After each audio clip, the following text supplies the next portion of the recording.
Yes, y'all. Welcome back to a new episode of the Mixing Pot Podcast. I am your host, Chef Tarik. Hey y'all, it's your girl Chef Kayla. It's your boy Drewski here. Kayla almost did what she did last week. She was looking at me, ready to do it too. What did I do? Oh yeah, he said he was named last week. I'm gonna not say mine. I'm like, should I say it? I'm gonna just leave him. But yes, this is episode 5, guys. How are you guys? How you guys feeling today? Feeling good. Yeah. This is great. 5 episodes in already. Yes. Ready to go. Let's get straight into it. We are going to start with our drink of the day. Today we're going to be doing rum punches. So, funny fact, this is actually one of my favorite drinks too.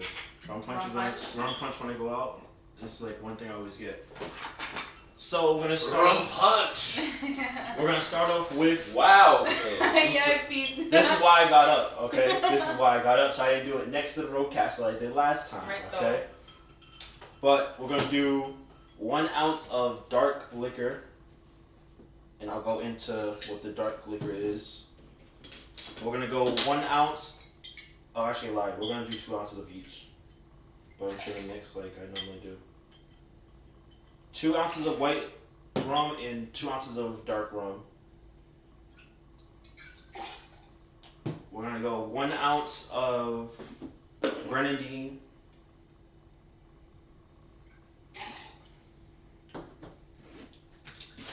1 ounce of orange juice. I definitely messed up on the grenadine. That's mad red. I don't know why when I do it, I just start messing up on my drink. Yeah.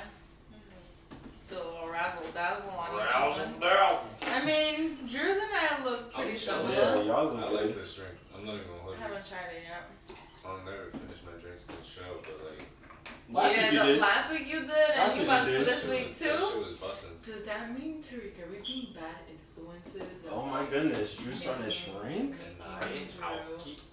Turning Drew alcoholic. No.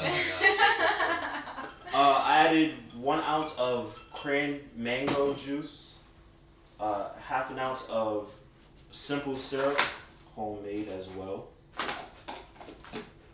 We're gonna add in our ice and give this a shake.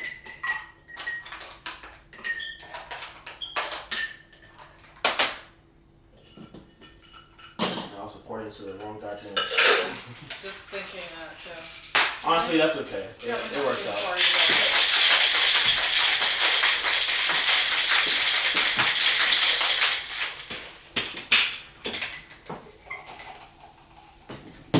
Thank you, Kayla. You're very welcome. There's 2.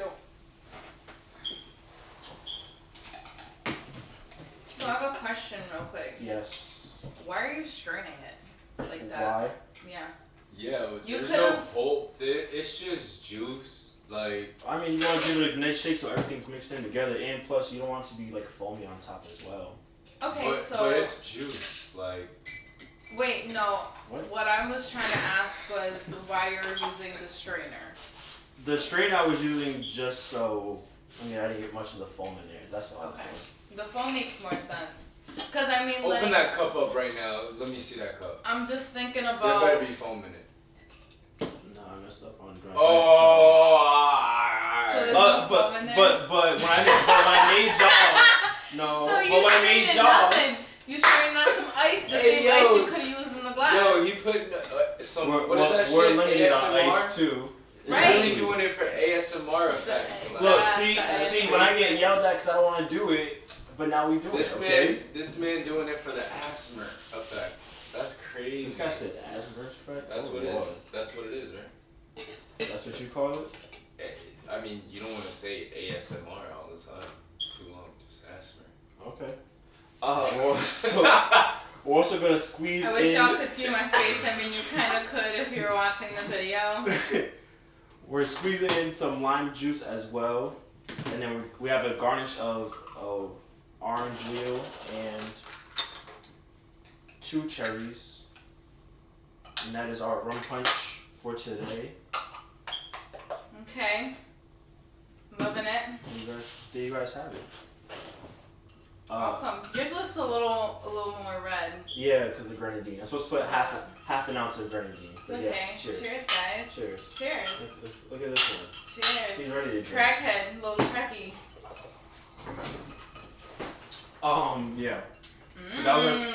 That was our drink of the day. Is it good? That tastes good. Yeah, I really like it. I don't know. I usually don't like very sweet drinks like this, but Nah, this shit would be this I fire, could do. man. So Summertime. yeah, so this Or was, as a slushy. Oh, Imagine slushy, this this as would a be fire. slushy This would be fire. fire. Punch slushies. So it's crazy because I was gonna do hurricanes today, and hurricanes have like the passion fruit puree Right. and the simple syrup. Simple syrups aren't in rum punches, so I was like, I don't have the passion fruit puree, but let's just roll with it, let's see how it goes. Mm-hmm. And then we have pineapple Malibu too, so that just it gave it more acidity to it. Mm-hmm. Now the dark rum is Zacapa. This is literally my favorite rum ever. Like if you guys know me, I only drink really cognacs and rums. Cognac is literally my favorite. This is aged. What is it called? Zacapa. It's from Guatemala. Nice. There's one that's an XO, the best, smooth as hell. Like I have that one in a box, not touching it. I'm not touching it because it's one expensive as hell, and ain't nowhere you could really find them at. So, but yeah, that is our drink of the day, guys. Nice. I like it. It's giving me like hella summery like beach vibes, tropical vibes. That's what you got. I got like crazy vibes. Like I got like crazy. drinkable vibes. Like I could finish crazy, this. I could crazy kill summer this vibes, drink. you feel me? I'm going back. Like to I'm more- drinking this shit actually good. Yeah, look, that's our drink of the day, guys. Let's get into everyone's weekend. The orange definitely just smacked me in the face though. Orange is mad big. Orange is That mad ass is like the size of my face, basically. Kayla, how was your weekend?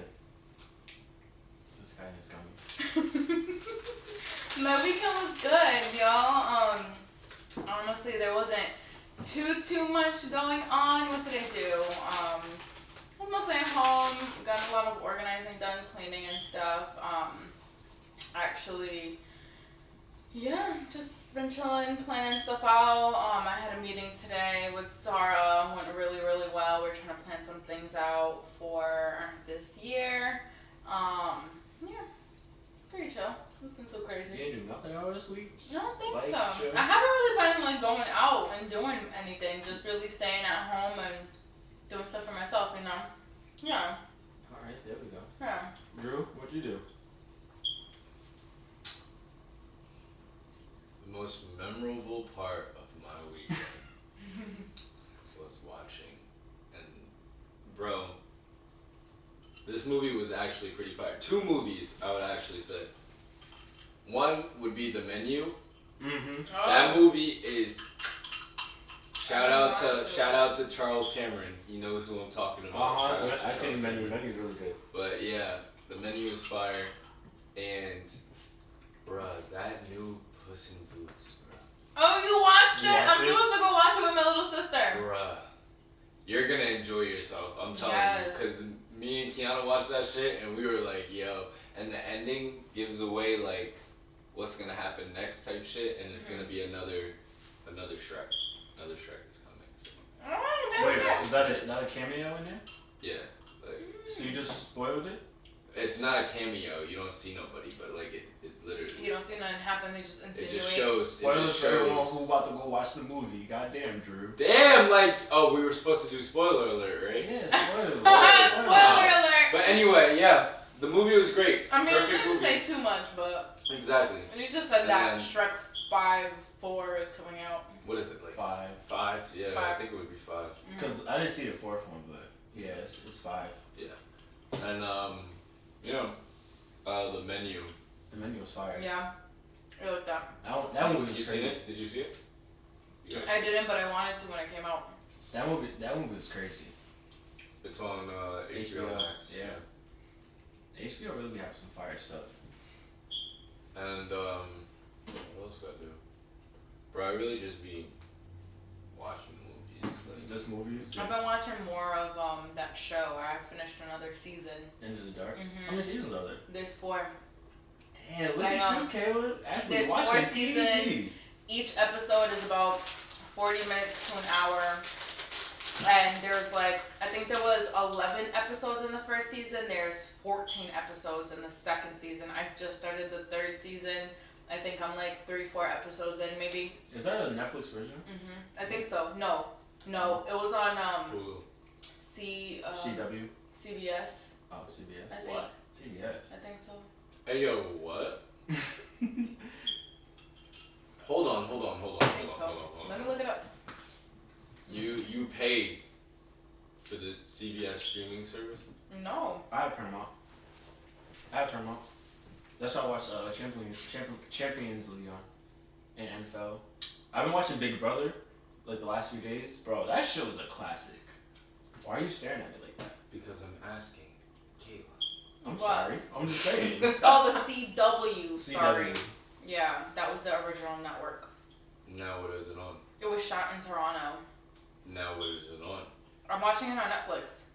Oh, so it's a Netflix show now. Did you hear that Netflix opened up their East Coast headquarters in Jersey? Yeah, y'all all been bragging Yeah. about it. Y'all all hyped. It's over. What you gonna? The whole team putting on. What you mean? You gonna do a movie out That's there? dope as fuck. That would be dope as fuck, right? Actually, yeah. Nixon Or Pop even Podcast just, get a yeah. movie or something. Or Like, into like work for them. They're super close. From Jersey. we're not working for nobody, y'all. We're doing our own thing. This is very true. Well, okay. Work with them. Sorry, wrong Yeah. word. Collab Wrong with them. choice of Collab words. with Netflix. There we go. So, Barter. wow. That's the word you wanna use? Burger. We'll give them you for a movie part. You feel me? I'm dead. Just an example, not hypothetical. Come on. Okay. That's what you did this weekend? Watch Gummies. movies? Here, go. Oh, gummies. Yeah, give me those. Oh, that's what you did this weekend? Yeah, that's No shit. So I'm reading more about the main character, Oh, in the dark. and she was in Wizards of Waverly Place. Who's the Harper? Who? Franken Girl. Do you guys remember a character named that in that show? Franken Girl? That's what it said her name is in that show. Why do I not remember? Maybe it was just a It was random definitely episode. definitely like a one-off episode. She was also in Shameless as Mel. If you guys have watched that show, I don't haven't remember that really either. watched too much of that show. I don't remember that either. Shameless was a good show too. You watched all of it? Mm-hmm. Too many fucking seasons. Way too many. There is a lot of seasons, but it was good. The last season, it kind of like, it was but That Shameless and Walking Dead couldn't catch me. no, Wow, Walking Dead that's is so crazy. That show was trash to begin with, and I kept saying it. And I liked The Walking Dead. I watched maybe like the first 2-3 seasons, but after that I couldn't keep I got to where they made it to the vet's house. That's it. I don't even That's remember. I've never watched it. I've seen like a few episodes or clips, and I'm like, bro, this show sucks. And I seen it, and now my dad was like, no, this is good, this is I good. don't like the human episodes. That's what it was. Because there would be some episodes that were so drawn out, you wouldn't even see one zombie. I'm like, yo, what's going on right now, bro? Exactly. My dad's at the point, he's like, yeah, I'm not watching this. This is too much. And I was like, I don't know why he kept watching it from the jump. It was trash. I told you that. But I don't know. Damn, it's crazy, Tarik, because it said that her role in Shameless was a reoccurring role. So she was in there multiple times. What was her name? With Wizards of Waverly Place, she was only there for 2 episodes. She played a couple of other, she was like in a couple of other, movies maybe? Fourth and Forever, she played 4 episodes. Oh, that was a show. Secret Diary of an American Cheerleader, she played an episode. She did another movie. Yeah, and then in Shameless, Mel. Mel? That's her name. And it's crazy because, sorry, but on the show that I'm watching now, she plays a blind woman, but she's not blind. I thought she was actually blind because she plays that role very well. She's playing the hell out of it. She's selling you. Yeah, no, definitely. It says that she shadowed a blind woman. Yeah, she learned skills for coping with blindness, such as using a guide dog and sending text messages and through voice command. And she says she shadowed a blind person on whose life the show is based to observe how she did ordinary things. That's I'm interesting. like, that's crazy. That is interesting. But the most craziest part is that the show is actually based on somebody's real life. In the dark. Yeah, the show is crazy. Like, the show is nuts. Like, this girl started going, like, on, like, a searching spree for the person that killed her best friend, and she ended up basically putting herself in the middle of Chicago's drug game, where, like, one of the top dealers, like, she ended up, like, having to stash, like kilos on kilos of coke or heroin for one of them, like, where the show's at, sorry, spoiler alert, where the show's on now, basically, she's had to murder people and just do a bunch of shit.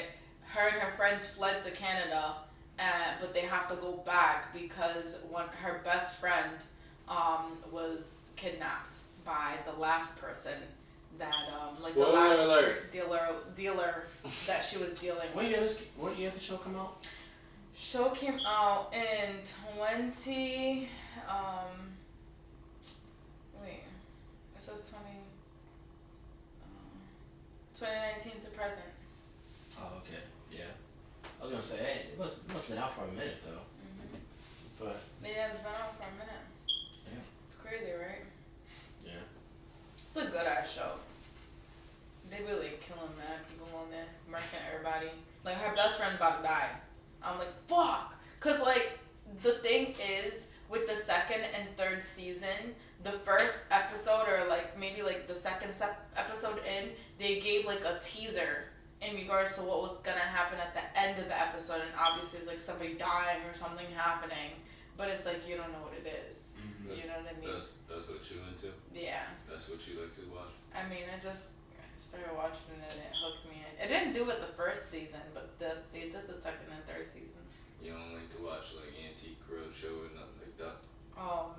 Kelly don't watch TV. Not really. That's my shit. Antique roadshows. I'm trying to watch people sell old shit for a lot. Yeah. Nice. But no, that's actually a dope ass show. I That's a might great just show. watch that. I do want to watch though the what you mentioned. What was it? Not The menu? last episode, but the episode before. The something of secrets, like the thing Oh, you the see. Cabinet of The Cabinet of Curiosities. Wow, that shit is really good. Because you said they were shorts, right? Mhm. And they're like closer all, to. Yeah, all with they're all directed by different horror horror film directors. So Yeah, that shit sounds dope as fuck. it's like I a saw it the other compilation. day and I was like, Yeah, that ass. And I know the Netflix banner for it looked crazy, didn't it? It was like, what yeah, I the was hell? like, what the fuck? Yeah. But yeah, so, that's pretty much it. Alright. That was y'all weekends? My weekend was chill, nothing crazy. The show we did short ribs and polenta. Fire. Those things were fire. We're gonna get into braising too. That's our word. Oh yeah. That's our word. Oh god, yeah. That's You yoga. inspired me to do that shit yesterday, and it was And you ain't so sharing none. cracked. Yeah. Bro, yours look fire. Oh my god. I was like, damn. Yo, I didn't even have to reduce the jus at just all. like- like it literally just did it. In Again, the you pot. I didn't was like, share none. fuck. You didn't share none. Why'd you make that movement though? Cause I busted a nut. What do you mean? Hey, yo, you got the button for real? Already. Hey, yo, what the fuck? But, This shit was so good. Like when I do ate you it, I have was like, leftovers? Do you have... no. Hit the button. Yo. You don't have any leftovers? You and your mom fucked that shit up. Yeah, we have like one little piece of short rib And it's left. definitely going to my... Going to mine. No, you Yeah. can't eat that. Yeah, I would feed it to Titty. You would read it to Titty. It was so good, but I put onions in it. He can't eat it. Oh, yeah. Give it to him. No. Give it to him. Oh. You don't want him to get sick. JK, AFC, CP to listen. ASACP, EMGLF, and MNOP. A, B, C, STG. D, E, F. I thought you were gonna say You heard that STDs. song? Have you heard that song? A, What? B, C, D, E, F, U. No. You ever heard No, that song? me No. neither. Bro, that shit's like everywhere. No. It's like trending number one. No, play it after. Play right now. No, don't play it right now. Play it after. Okay. You It's look not so like- disappointed in us. Nah, I've been hearing, I don't know why, it's just me. Whenever I go somewhere, it's playing, and I'm like, yo, what? is this song everywhere? Mm-hmm. And I was looking, I watched those weird videos on YouTube, like the Watch Mojos and all that. Yeah. shit. Watch Mojo. And then, yeah, exactly. And I was watching one of the Watch Mojos, and they were playing every number one hit from every year, starting at like 2000, the year 2000, and like the year 2022 was that song. And I was like, bro, I hear that song everywhere. That's crazy how they said it. What the fuck? I've never heard that song. I've never heard it either. I'm really curious about. Watch. After y'all hear it, you're gonna be like, yo, you're gonna hear it everywhere. I guarantee it. That's so. Isn't that so crazy though? How like It works like that. as soon as something happens or like It's everywhere. think about something or whatever, yeah, it'd be everywhere. Mm-hmm. It's the power of thought. Your thought. Yeah. But yeah, no, the show was good. We had DJ Crazy Ray finally. He did his thing. He showed off his mixtape, his blends. That was fire. Oh, and then I had a catering gig on Saturday. Nice. First one of the year, which is cool. Just all apps, something simple. But it was good. I heard everything went well. The family enjoyed it and stuff like that. So it was good, man. Nice. Nothing crazy, nothing too bad, but we're up to a positive start, basically. Awesome. Yeah. That's good. Yeah, that's so great. But yeah, that was my weekend basically. We're gonna get into the word of the day to start it off. And like we just said, the word of the day is braising, everybody. Braising. So braising is basically when you browning your meat and cover it halfway with liquid with your veg, and it's on low and slow. So there's a couple ways you can do when you do braising. You can either do it all on the stove top, or you can finish it off in the oven. So you're gonna sear off your beef or your whatever you have that you want to braise, and then you add in your veg, get that your mirror part, get that cooking, get sauteing, and I added tomato paste of mine to do a pinçage like we talked about on Sunday. Added some. I forgot that there was a term for that. There's a term for everything. It is. See, look, guys, as a culinary professional, I have heard that term a bajillion times when I was in school, and I did that yesterday when I was cooking mine, but did I think that was a word? No, it was just browning some tomato paste with my veg before I add my liquid. And Drew's the one that actually reminded me of the word too. He's like, Yeah. What's it called? What's it called? I'm like, I don't know. Right. Pinçage. Yeah. I'd be remembering like weird Yo, terms. I was thinking, I'm like, bro, this man, no real work, but he really do remember like the crazy ones. He remembers the crazy. I did. Well, yeah, as professionals, like he's gonna know some shit that's He is crazy gonna know. different than. Yeah. But yeah, so low and slow, and you can either do it all on the stove or you can do it in the oven. How did you finish yours off? So I actually started and finished it in like a little flat top, like square, like plug-in, like electric cook thing. It's electric. Do you know what I'm talking I know about? what you're talking about. Yes, because throughout the weekend, literally all I was doing was like organizing all the shit that I have in my crib. And so my mom and I found it, and I was like, Mom, does it still work? And she was like, yeah. She was like, I think it worked up until last time I used it. So I was like, fuck it, let's try it. See if it works. I might want to sell it. I don't know. We'll see. And so my mom asked me, so she had pulled out some short ribs to make for dinner. But all she said was ribs. She was like, oh, maybe we could do it with like rice or something. I'm like, okay, sounds good.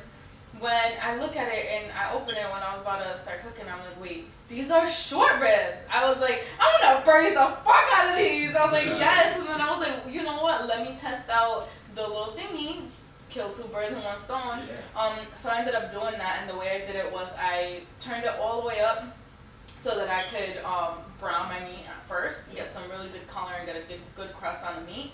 And then I added my veg, tomato paste, and then my liquid, and then I turned it down just so that it could cook low and slow. And I did it there. I finished it there, and yeah.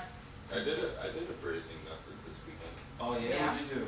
I made chicken fricassee. Chicken Ah! Came up Wasn't that yesterday? That was like 2 days ago. 2 days ago. Yeah. Yeah. How'd you do There's that? some still in there. I'm about to eat it for dinner too. Y'all got What me are you talking about? Yeah. We're making cheesesteak sliders. What are you talking about? Yeah, I'm gonna eat those too. You got me chop. What are you talking about? Yeah, how did you do your fricassee?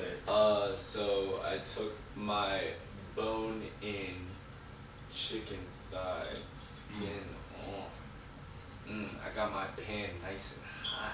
I'm talking hot. Like pipe. With that canola in it. You feel me? Like, I'm a canola boy through and through. Feel me? Like, I'm not using no olive oil. I'm using canola. You feel me? But if it's a blend, I'ma fuck with it. But anyway, you get your pan nice and hot. I season that chicken nice and right, you know, just salt and pepper. I don't want to do too much. I'm not an old babe boy like my guy over here. You feel me? But just hit it with the salt and pepper. Put it skin side down. Like, heard that nice sizzle. You feel me? Like, sound like I opened up a box of Rice Krispies. It says snap, crackle, pop. You feel me? Like, hey, yo. Got that shit nice and brown. Took it out, you know, and then I threw in my little mirepoix. Threw in my little mushrooms. Got them nice and golden. Scrape the pan, you know. Feel me? Gotta Get them all them fond, little bits. Then I hit it with a little bit of flour. You gotta hit it with a little bit of flour, you feel me? Make your little roux going, get your little thickening agent going. Cook the flour out, make sure it doesn't, because you don't want that tasting like flour. And then I hit it with the chicken stock. And then I hit it with a little bit of veg stock too. Nice. And then brought that up to a simmer. Let that cook a little bit, you feel me? Put the top on, let it simmer for about like 20 minutes. Take the top off, let it simmer for about like 10 more minutes. That's your sauce right there. Season it to how you want your consistency, you feel me? And then what you're gonna do is you're gonna put your chicken back in, and then you hit it with the heavy cream. Let that little sizzle pop real quick. Oh, sizzle and then pop. you hit it with your little garnish, and there you go. You got your little fucking. Did you eat it by itself? Did you? Nah, I put it over rice. No, I put it over egg noodles. Egg noodles. Shit was fire. Shit was boss. I gotta make fricassee on the show. I ain't done that yet. Bro, fricassee is fire. Yeah, you haven't actually. I'll do it with you. Surprising. And it's mad quick and easy. Yeah, it's so easy. Oh, I forgot the wine. You know, you gotta put your white wine in. A little bit of wine. Did you deglaze? I did red wine. So I did for liquids. I did red wine, and it was a combination of Pinot Noir and I can't remember what the other one. Douro, I believe. It's another red grape. I did those two. I did pomegranate juice. I did some orange juice. I did veg stock, chicken stock, and then a little bit of water as needed. Yeah. Oh. So good. The sauce was delicious. Okay. And then I did some little cheesy polenta, some parm. I had a little bit of like a 3-cheese blend, and then I think I did some grated white sharp cheddar. Okay. Bomb as fuck. Yeah, that was fire. And then for veg, all I had a little piece of white onion that I just wanted to get rid of, and then I did a couple carrots. I didn't have any like celery or. I would have even used cabbage if I hadn't, but fuck it, I didn't have it, so just did it as is, and shit came out so good. So good. Shit fire. Yeah, when I did mine, I did the short ribs, browned it, took it out, threw the mirepoix, let that saute, threw the pinage for the tomato paste, and then I used Kathleen Morgan's rums. Did a little bit of sweetness into there, then added the chicken stock, let that go, threw it in the oven. So I finished mine off inside the oven. So different ways of doing it, basically. I like the braising method. I think it's one of my favorite methods. Me too. I love braising. The versatility in it too, especially when you're doing it based off the protein you're making. Wouldn't technically a poaching be the braising, but for fish? In a way. Sort of, but I mean. Poaching, you're boiling with stuff, and then you gotta get it to a simmer to cook. Basically. Exactly. But anyway, back to it.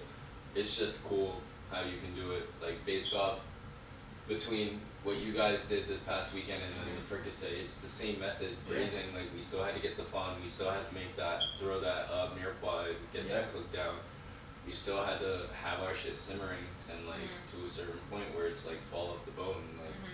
I think that's why. Or beef, like. Yeah, and I think that's why that cooking method is one of my favorites because it will almost 100% unless you completely fucked it up, but it's gonna guarantee that you have like some nice tender, like you said, fall off the bone, like protein, whatever it may be, and it's just so flavorful because it's literally cooking in like a flavorful liquid, so it's like all of that imparting in there versus like grilling and then doing a sauce on the side or searing and doing whatever, you know what I mean? Just make your poaching, you doing a got sauce your on protein, your sauce, veg, all in one right there. Literally all in right one, there. yeah. It's like such a comfort food for me.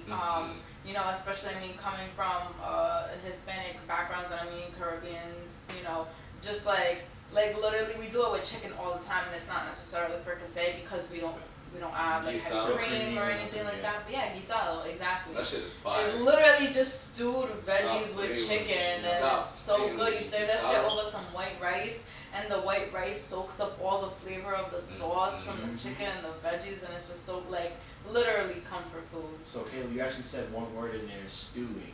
So stewing and braising are actually two different things. True. So now I'm actually gotta test y'all on this. So guisado is basically more like a stew. So but similar concept. Can you give me two things that separate braising and stew? I think a stew doesn't a stew have more liquid? So, No, hold on. We said there was two things. So yeah, just give me two things. There's a couple of things, but I'm saying that as one for me. Okay. I'm saying that for me. Okay. More liquid. What about the second one? I'm trying to think of the No, difference. you don't sear the meat at first. Yeah, you do. Because for remember beef stew, I had to sear my. Oh yeah, my you're beef. right. Drew, what But you thinking? Because you still gotta. It's the same method, kind of, because you still gotta do the thickening process within it. Yeah. I'm thinking because now I'm doing like beef stew process in my head. Nah, don't look at that, Kayla. I'm not gonna sing. Alright. Do you have a second one? No. What is it? Alright, so 4 differences from braising and stewing. And I did make the mistake. Yes, braising is halfway, stews is is covered. Covered, right? That's covered, Okay. yes. Ah, okay. So yeah, So, more liquid. so yeah, you got that part right. Braising, you use normally whole pieces. So like short ribs, it's like that one piece. Where stews is like you cut it up. So you do beef stews and stuff like that. Okay. So in Haitian. So the protein is smaller. Smaller pieces, basically Versus a complete larger. on the bone. Exactly. In Or a stew. just a larger piece Yes. of yes. Okay. Just a larger piece. Like of meat. in Haitian, we have a soup called soup jumeau, so we use beef, but it's like chopped up basically. So it's the same thing in our stew. That's 2. Second, braisings can be either finished in the stove or in the under, oven. and then stews are normally just on the stove. You don't really normally put it in the oven. Okay. You can, but normally you just do everything in the oven. Bro, that. On the stove top. I gotta find this video, but there is a video out that really exists, and it's this kid and his mom made a pot of gumbo, bro, like big ass metal pot, and he literally puts this big plate over top of it, and he's in the back seat of this car with it on a sheet tray, and he's on the phone with his mom, and he's like, "Mom, I'm bringing the soup. It's on this way." And the car is like speeding, and there's like soup getting all over everyone my in the back God. seat, bro. Like it was hilarious, bro. I have to find this video. Oh my god, that's I have to horrible. find this. I'd be so mad if I was the Yeah. owner of the car. Now I remember one time, and we're gonna talk a little bit more about extern later. But when I was on externship, I can't remember if I was on externship still or if I had graduated and I was working there 100%. But anyway, there was one day I was on my way home. It was hella fucking late. It was probably like maybe like midnight or 1 a.m. type deal. And I had just finished, I had brought home with me some chicken. And I I was like in some sort of liquid. I can't remember like exactly what it was, but anyway, I put it right in my knife bag, in my tool bag, and it was open like for easy access, and I had it in my back seat when I'm driving and I needed to get set on my bag. So I was like, fuck it, I'm just gonna like hold my bag like that. Tell me why I flung my whole bag over the seat and the chicken just came flying out. I was like, oh, you gotta be fucking kidding me. My car smelled like chicken for so long. That happened. I put it. It was disgusting. I was like, what the hell? I happened in my knife bag, but I had it wrapped up. But when I got home, it was all spilled out everywhere. It spilled out everywhere. Yeah. No, like I literally like unintentionally not remembering that I had chicken in there, fucking grabbed my bag and just flung it over the seat so I could put it in the front when that fucking quart of chicken just came flying out and just bust open all over my front seat. I was like, luckily I hadn't hopped on the highway yet, because if I had, I would have had to have driven that hour home straight, just chicken juice, chicken everywhere. I pulled into the gas station real quick to at least somewhat clean it.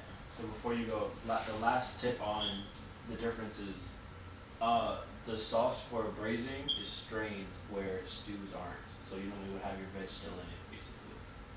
The sauce. So if you you would strain the Yeah. sauce and let it reduce down by itself, where stews, everything's all still there, basically. Okay.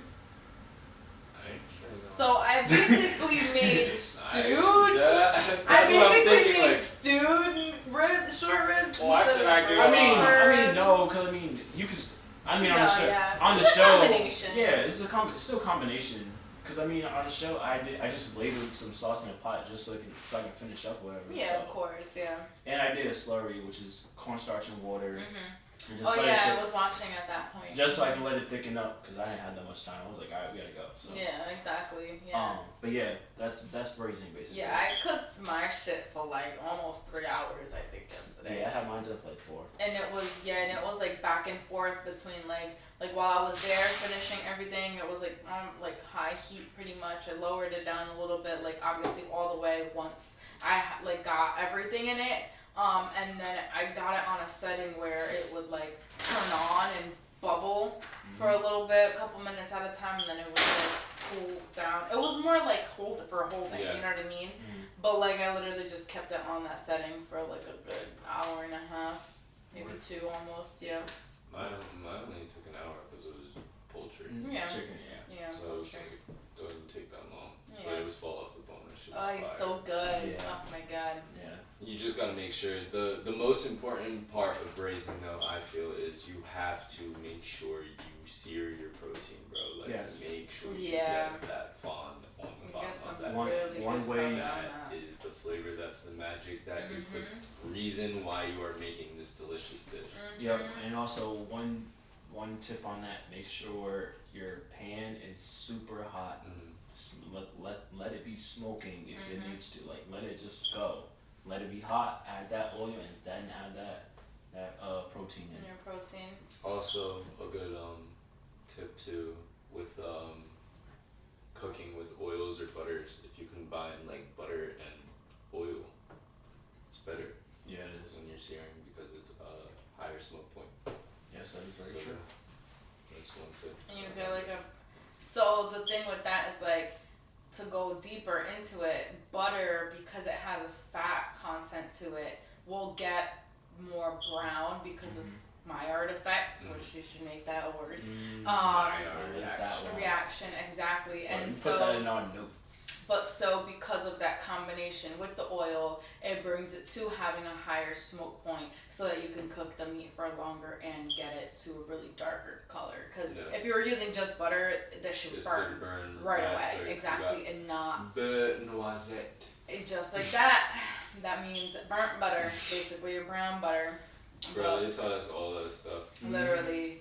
But I love me some brown butter and anything baked. Oh my god. That So is very good. true. Yes. Baked items with brown butter, just hit different. Yeah. But that is brown butter. it's What have pasta. you eaten with brown butter? Pasta. Spetzel. Yo, that's what I haven't had in so long that I've been Brown craving. butter stuff. sage. Yes. Brown Sage. butter sage. What the fuck was that? That was You're your. a iPhone or something. I don't know. I don't know what that was, guys. Okay. Anyway. Yeah, some spetzel. Yeah. I want some spetzel. I'm gonna do it on the show. I am gonna do it on the show this year. Can I like be a taste tester when you make it on the show? He said no. You can just come. Like it's not like when you don't come, you're not gonna eat it anyway. Like. But fine, I'm just gonna show up then. And another thing, what is it? Spetzel is like. Spetzel's a dumpling. Sure. Yeah, I know, but it's like the name of it is like sparrow because it looks like little sparrows. Yeah. Really? Yeah. I didn't know that. Yeah. So that's what spetzel means in German? Something like that. Something like that. Let's look it up. Spetzel. How do you spell spetzel? It's spetzel, I got it. It's S. Spetzel, basically it's spelled. Oh wait, it doesn't say the meaning. The name of the meaning of the word. Unless our chefs were lying. Yeah, little sparrow. Yeah. He wasn't lying to me. So good. It's like a type of noodle or dumpling made with eggs. Yep. Dumpling, yeah. Typically served as a side for meat dishes with gravy. Yes, it is. It is. Ass to make, especially when you're doing it with a perforated pan. Yeah. And you just gotta keep running it over there with the bench scraper. Oh my goodness, my hand would be cramping up. But I love the end product. Right, it's so good. Put that in the water and let it cook for a second. Yum, and then finish it. You gotta get that water rolling. Yeah. Rolling, nice salted. Oh my god, your spetzel will come out fire. And then get some nice little, with some sauce. With some sauce. That pan fried pork sauce. Hell yeah. Bro, we're making that this year. All right? That shit sounds bomb. I want that. My favorite dish though was the sauteed chicken, pasta, glazed carrots, or pasta, handmade fresh pasta, and the green beans. Yes, it was so simple, but like you can't fuck that up. The glazed carrots would just be hitting. I love me some glazed carrots. Especially when they made it right. Like you feel me? Like they cooked it just right. And then just finish it off with the sweetness, with the orange, because it was like an orange juice and a it's like an orange juice glaze or something. Nah, mine's the pan fried pork, and that pork is perfectly brown. This shit is actually good with the drink. Like, Tarik, if you put these in the drink, that would have been fire. That would have been fire. And y'all know I don't really eat candy like that, but. Bend over. That's what this drink just be blasting my head. I'm dead.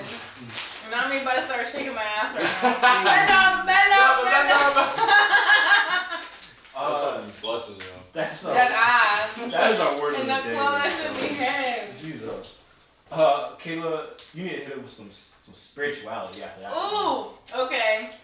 You guys, my little twinkle, my little bashful dazzle. Well, to change the subject from ass shaking to enlightenment. That's quite the transition. But do you expect anything less from me? No. Exactly. So today, guys, we will be going over the 12 universal laws and how to practice them to unlock a more spiritual life.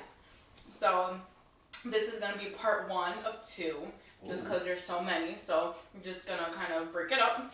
And as I've just been doing some research, reading articles, going through things online, getting some inspiration for what I want to talk to, I came across this article from the mindbodygreen.com website. So they state that these 12 universal laws are thought to be inherently natural, right? They're unchanging laws of the universe that have been placed since ancient cultures, right? So these laws are often associated with something called Ho'oponopono, which is a traditional Hawaiian practice or meditation, if you will, for freedom and forgiveness, right? Now, some of these laws are also attributed to a branch of philosophy called Hermetic philosophy. So it's a really ancient branch of philosophy that, I forgot his name, but his last name was Hermetos or something like that.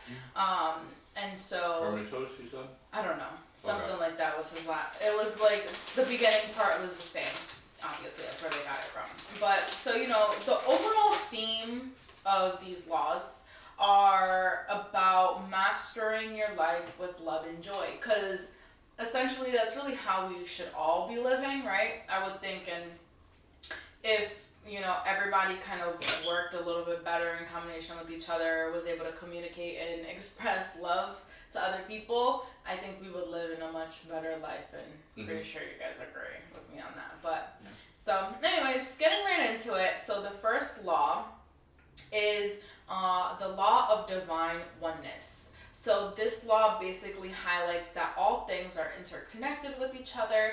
For example, like thoughts, actions, and events would all be connected, right? And it's beyond our senses, so something that we can't physically see or touch or smell. Now, the way the website kind of broke it down was like it gave the definition of the law and then a way to apply it, which I thought was really cool. So the way that they said to apply this law in your life is just to be compassionate with others and to recognize, things that are happening in your daily life and trying to stop blame other people or external factors and taking more control of one's life and one's individual self and what's going on internally, because ultimately that dictates what's going on externally in our lives, right? So that was number one. Number two is what we talked about last week, which is the law of vibration. So again, stating that everything's in constant motion, and that applies not only to our physical matter and what's in front of us, what we can see and perceive, but also our personal frequencies as well.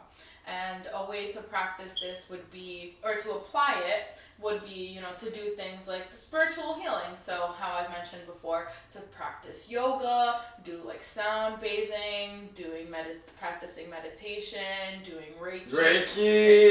Exactly. Yeah.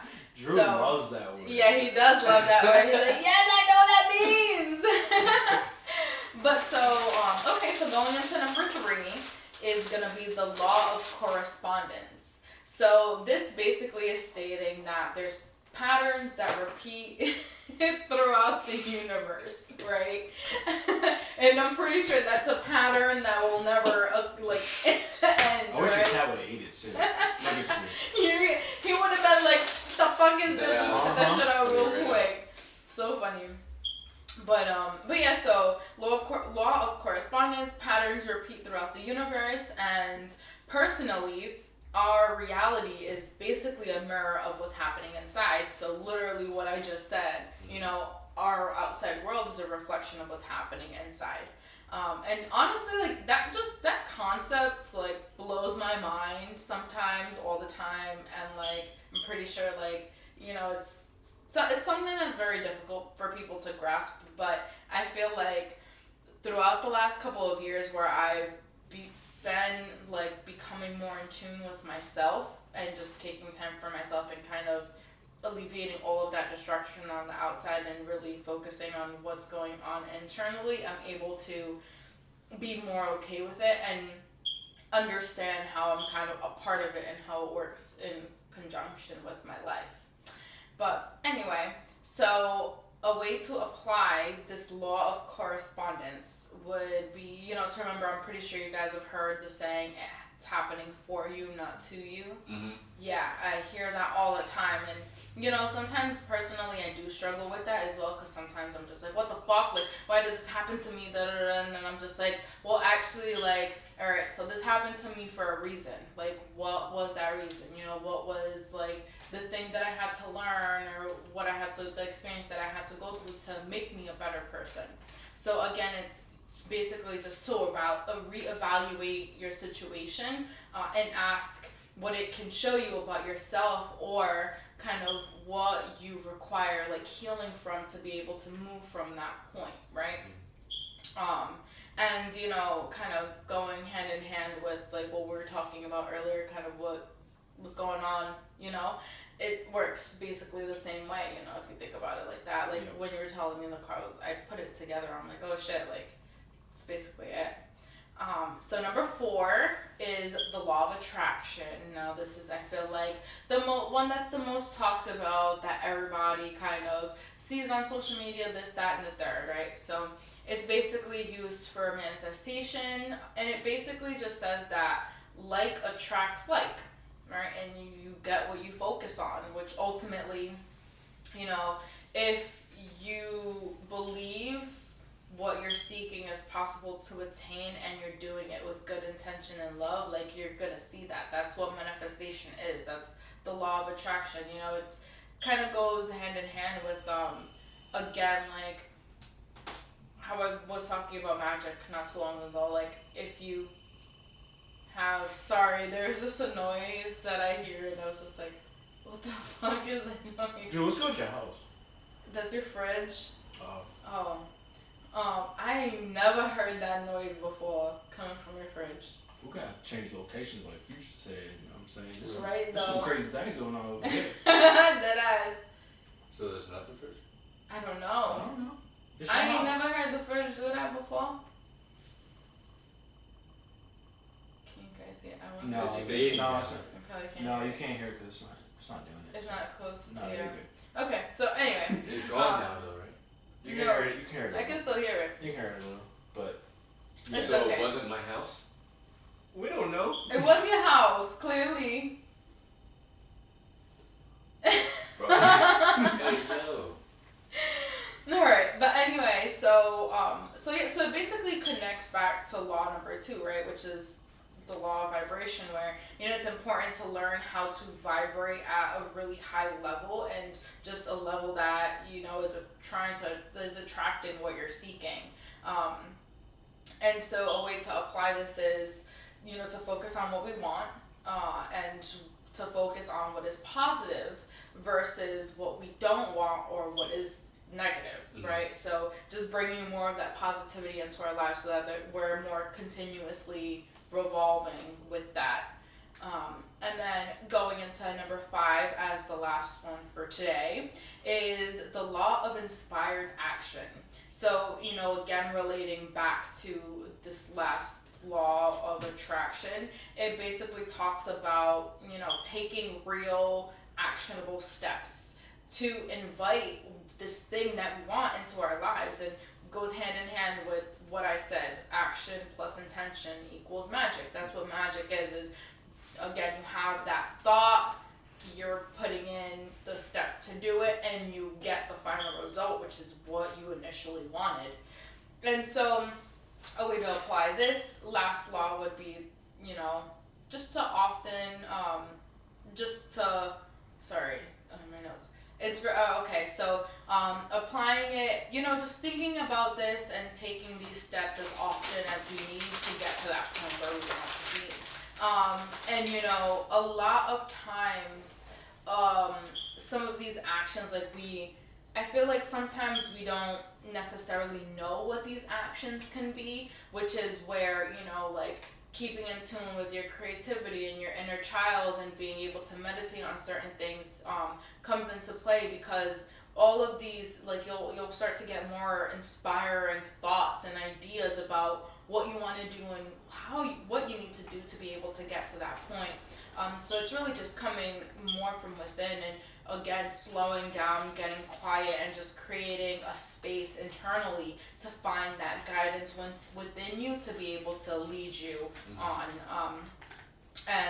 I wanted to end it with a personal, basically just connection with it, whereas with this law specifically, I find that that's where, like, using my tarot comes into play a lot, especially when it's like a situation that I may not necessarily know how to go about, or maybe I need some guidance in regards to what I need to focus on with the specific task to get to a specific point, you know, and I'll ask, like, the universe to kind of help guide me and answer these questions using the tarot, and all of the times that I have had a specific question and I've, you know, pulled from a tarot and I've done a tarot reading for myself, I've gotten an answer in regards to kind of elevating my life and helping me reach that next step.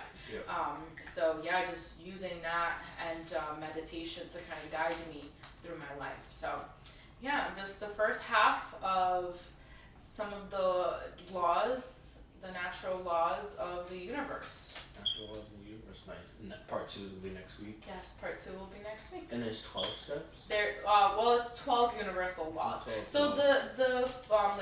the crazy thing is, like, a lot of this research that I do and a lot of the things that I find, it's all like, it's not like you gotta follow just that one thing, or it's just that what that one thing says is how it goes, you know what I mean?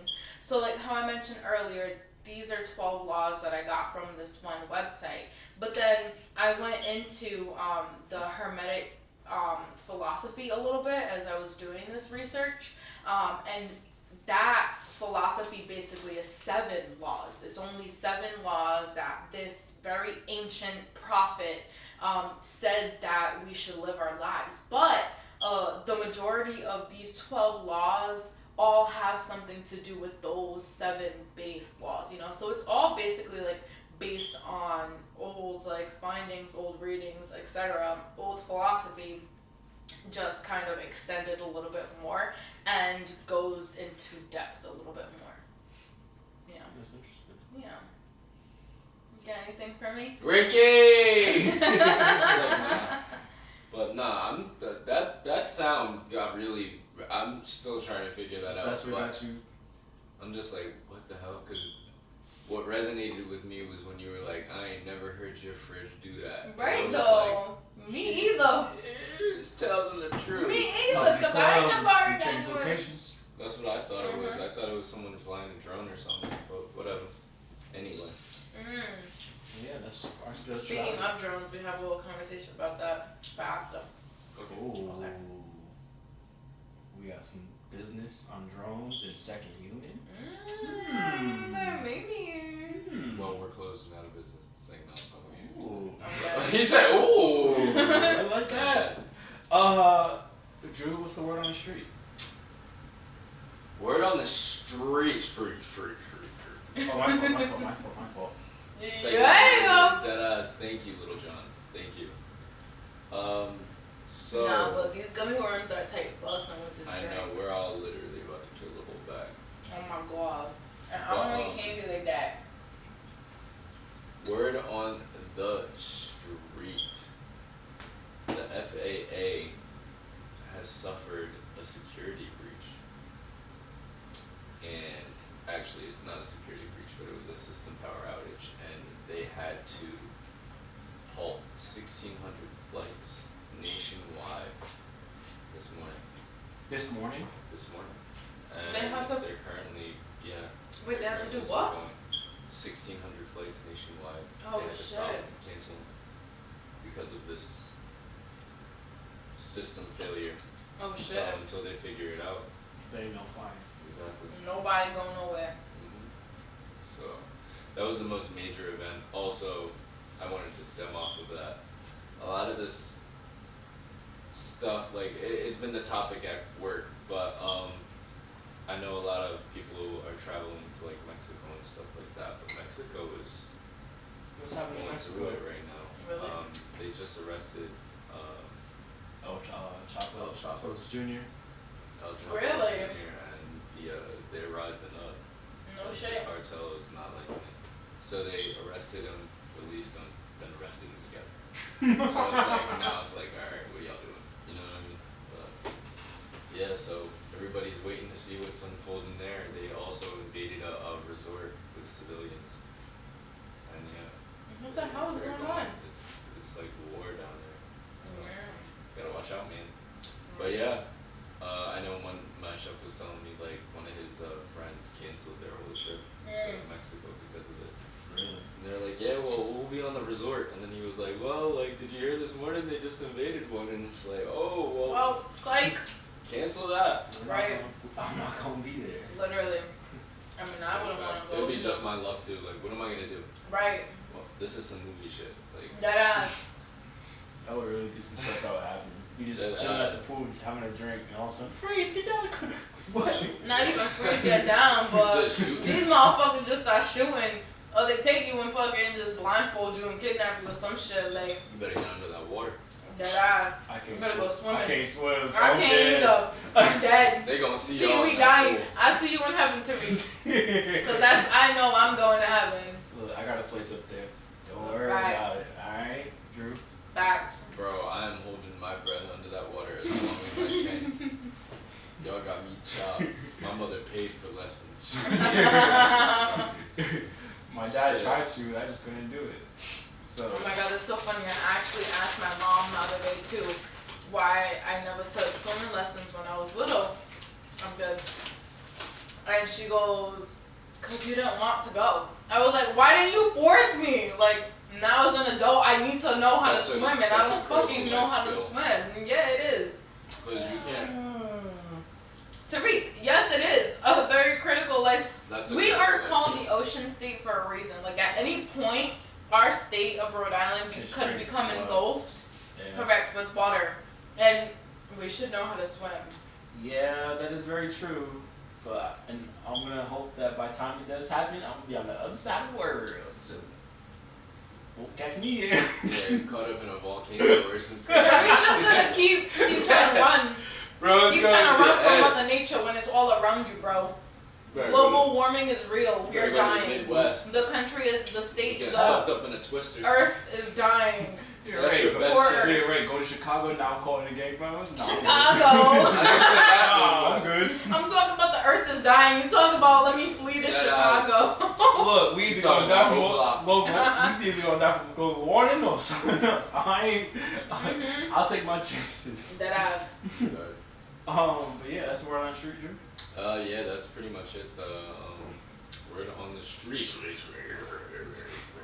Bartender, I need another one, please. Now. That shit was busting. I drank my whole drink. I love how Drew. I love how.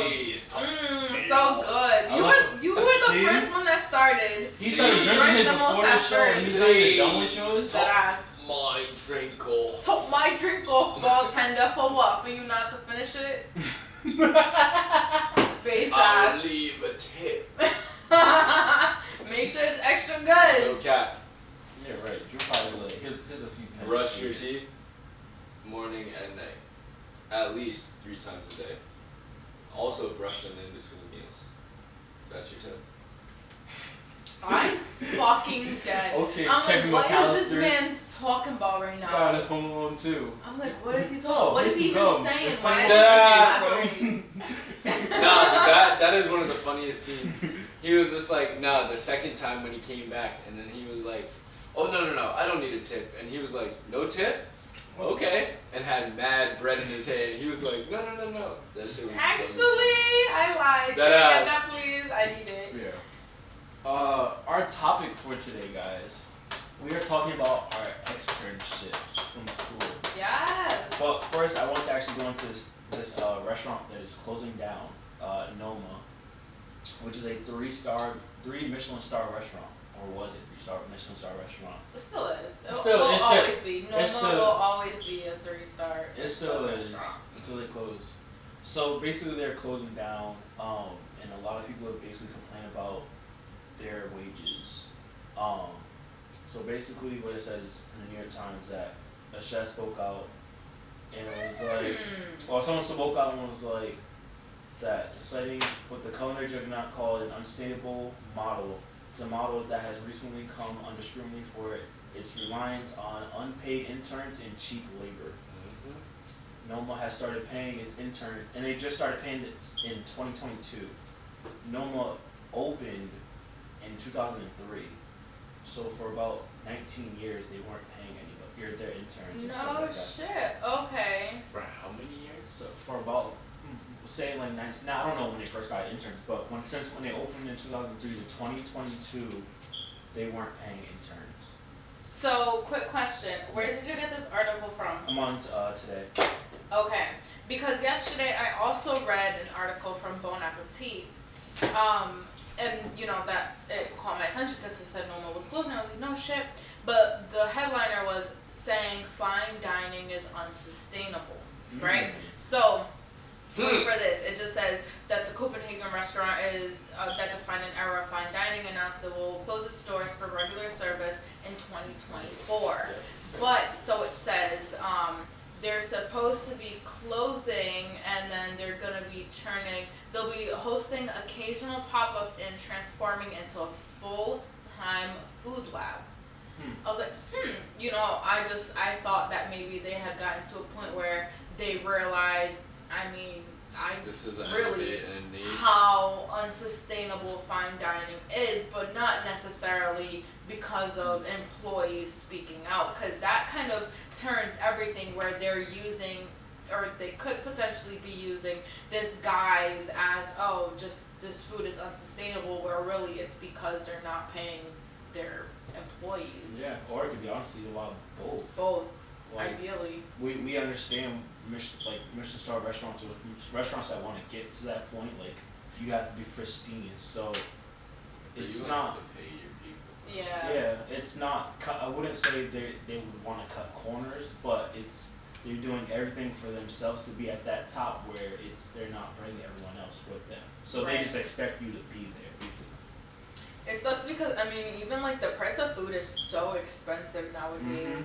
Where it's like you're trying to do anything nice and it's just like fucking. Even just going to the grocery store. Literally, to get your just daily to make, things. to make shit at home is expensive. Yeah. So it's like you pick your poison. You either Right. go out and eat and fucking do that, or. At this point, it's basically the same. The price of paying to make a meal at home with like what your ingredients cost and your labor, you know what I mean? Because like then your overhead, your utilities and stuff, all of that in combination is the same as going out to a restaurant and paying to fucking Have them do it for you. Yeah. Literally. It's crazy because Raymond from CIA, who we went to school with, on his podcast, which is like honestly the only other like cooking podcast we really know or I've seen, honestly.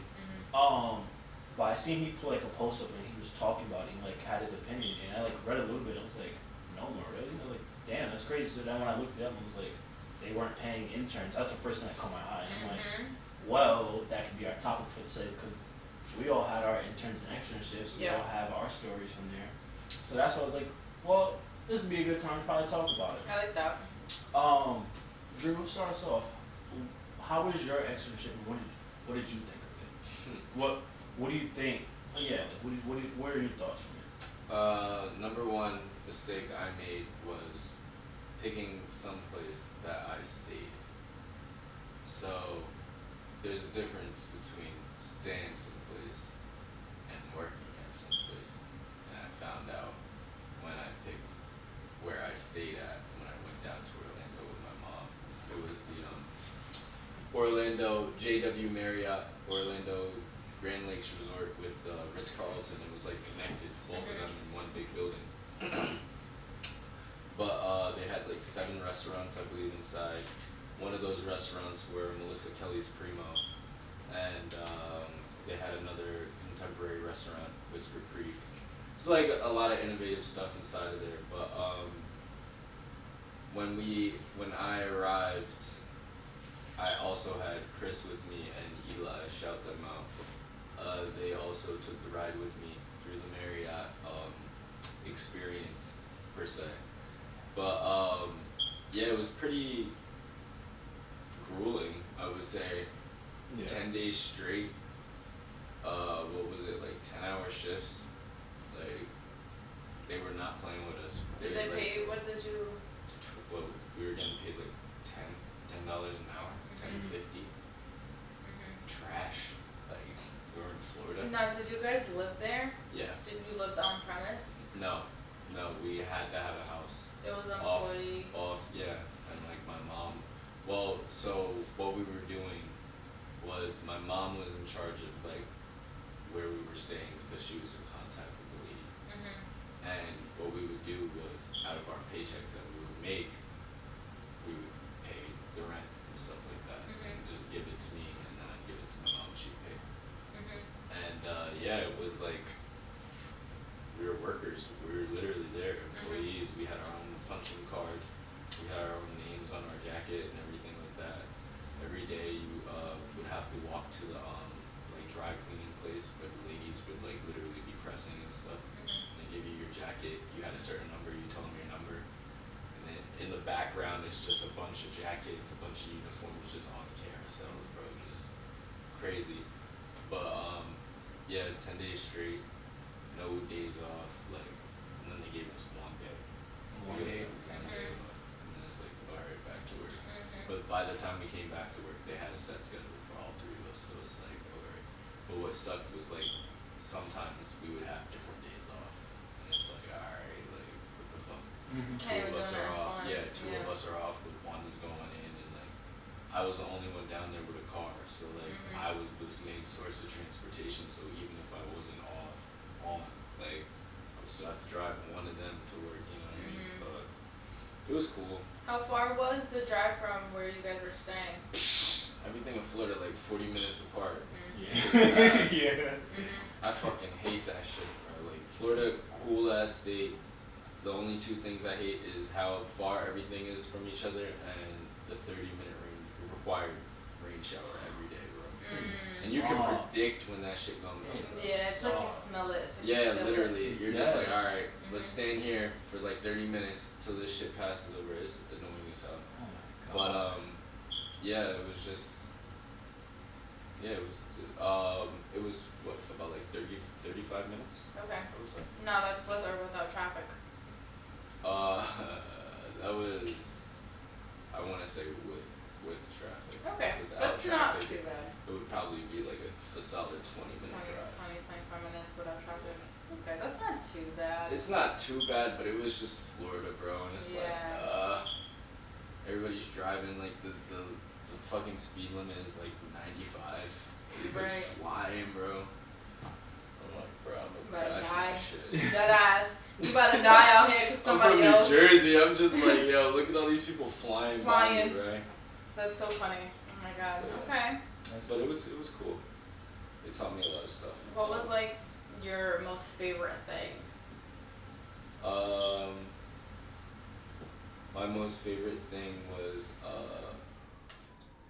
was okay. So me, Chris, and Eli one day on a Saturday morning, they had us working outside on the patio, and it was 90 degrees out. And Oh we were my making God. fucking quesadillas, bro. Oh my I'm god. like, Cooking. bro, like Cooking. shrimp, steak, like every 10 seconds we're changing the ice, bro. Gotta change the protein, put it in the cooler, keep it cool.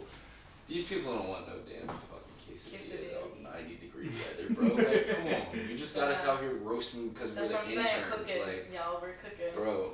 Not cook. Well, yes, cooking the quesadillas, but cooking We're also literally cooking. frying, like literally. I looked like, by the time I got back home, I literally was as black as his sweatshirt. No bullshit. Like, I was so black, I was purple. But anyway, like. No, God. But anyway, we were out there, and some server comes up to us, and he was just like, yo, bro, like, and some of those servers, like, if anyone knows the back of house experience, the front of house, there are definitely some characters, bro. There's going to be characters no matter what. Characters in the kitchen, as fuck. back of house, front of house, it don't matter, bro. There's going to be motherfuckers that you're like, I can't believe you're a real person who Bro, breathes That the ass. same air as me, bro. What was his name from the Marriott? The server that was in the restaurant. I can't remember his name. He was like the only. There's only like 2 of them that was actually chill. The short one. Ball. No, not Ball. The other one, I can't remember his name. I can see his face right now. Yam. No, not Yam. It was the other one. I can't remember it. Never mind. Old dude. You know who I'm talking about. Yeah, right? Too. I know who He was always the runner. I want to say his name was Vic. No. I can't remember his name. Will. He makes me mad. I don't know. We need to continue. Yeah, but my favorite moment, yeah, this guy comes up, yo bro, you'll never guess who I just served this morning, bro. I'm like, please get out of my face, bro. Like, we're sweating our ass off. It's just bullshitting. This guy has a whole water bottle in his hand, just drinking it, like flaunting it, bro. I'm like, yo, get the fuck away from us. Anyway, he's like, yo, I served Drake, bro. So now I'm intrigued. Y'all know me, bro. When When someone's bullshitting and y'all know he's bullshitting and y'all see me, bro, you know I'm about to fuck with him, right? So like, I said, what would you say you saw, bro? He was like, I saw Drake, bro.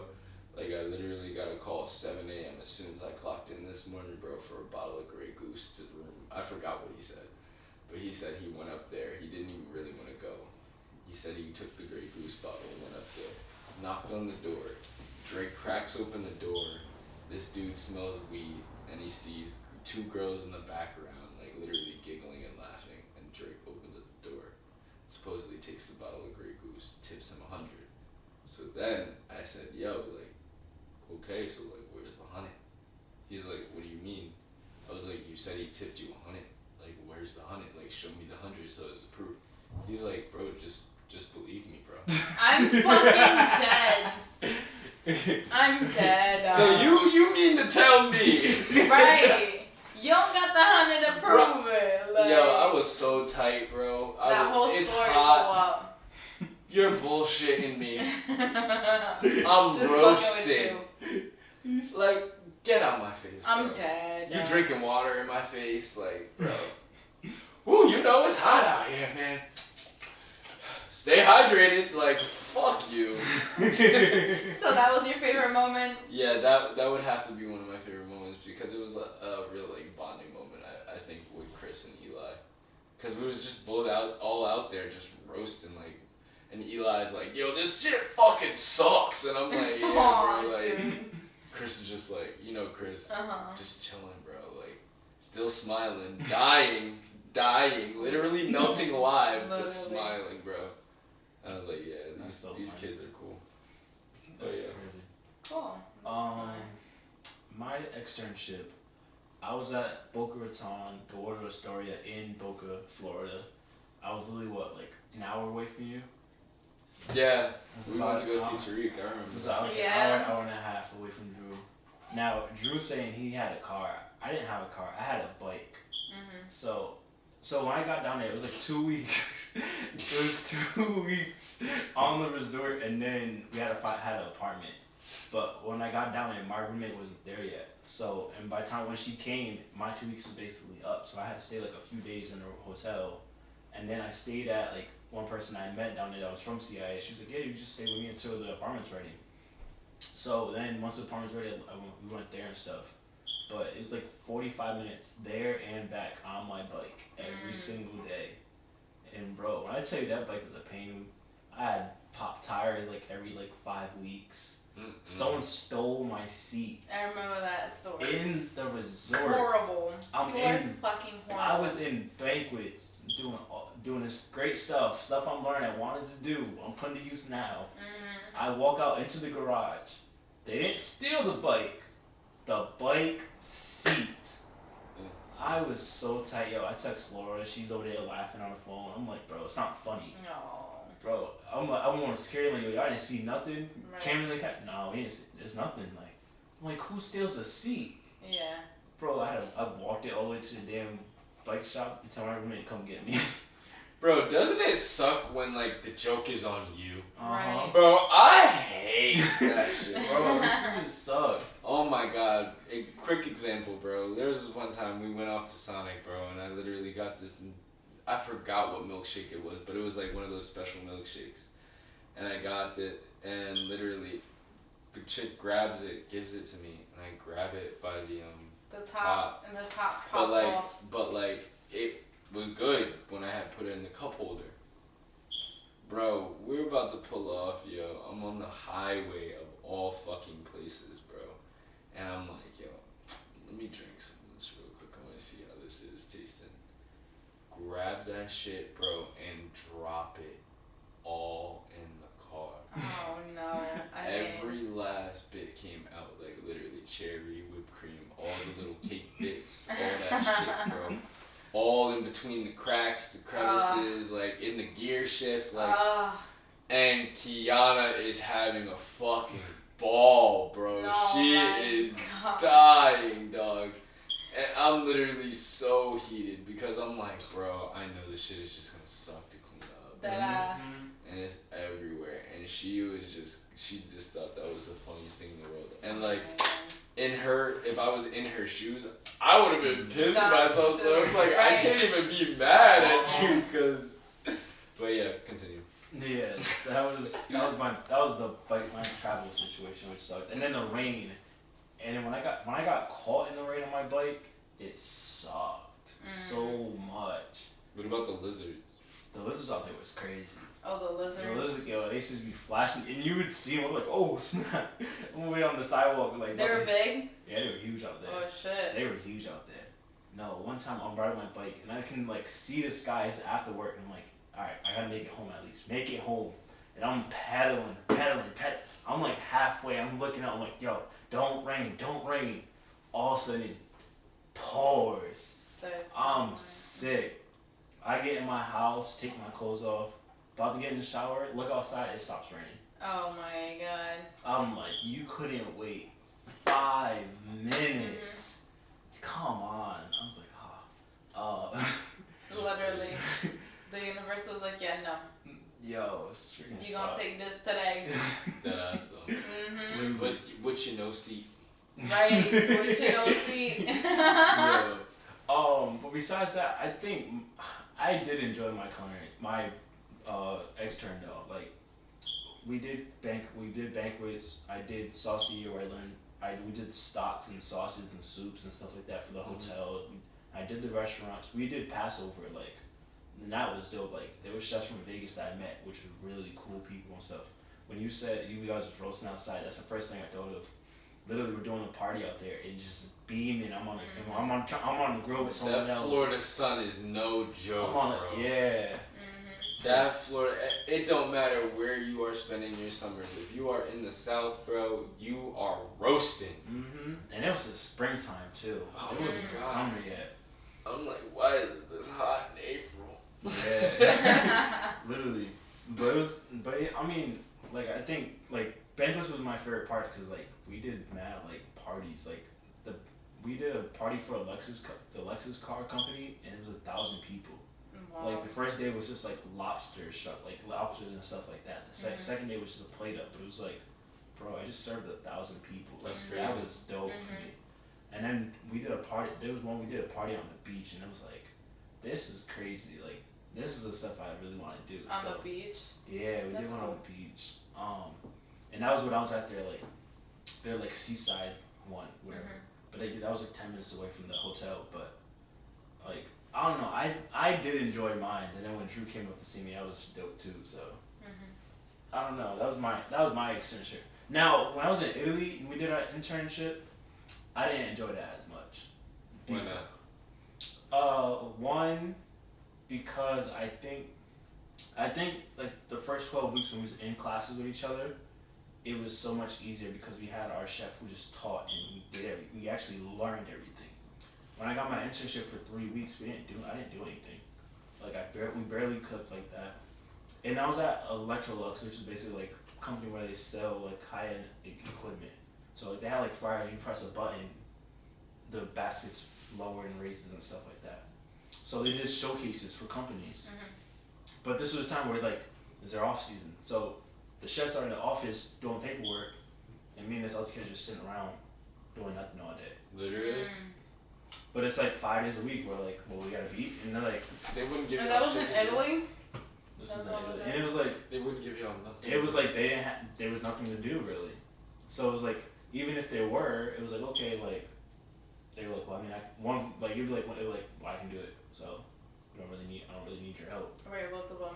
So it's like, it was like one dude that was like, yo, like, please give us something. He's like, oh, I'll find something for you guys, but it's like, we didn't do much. That sucks. I feel like the school itself should not allow interns during that time, because if you're not doing anything, then what's the point of going?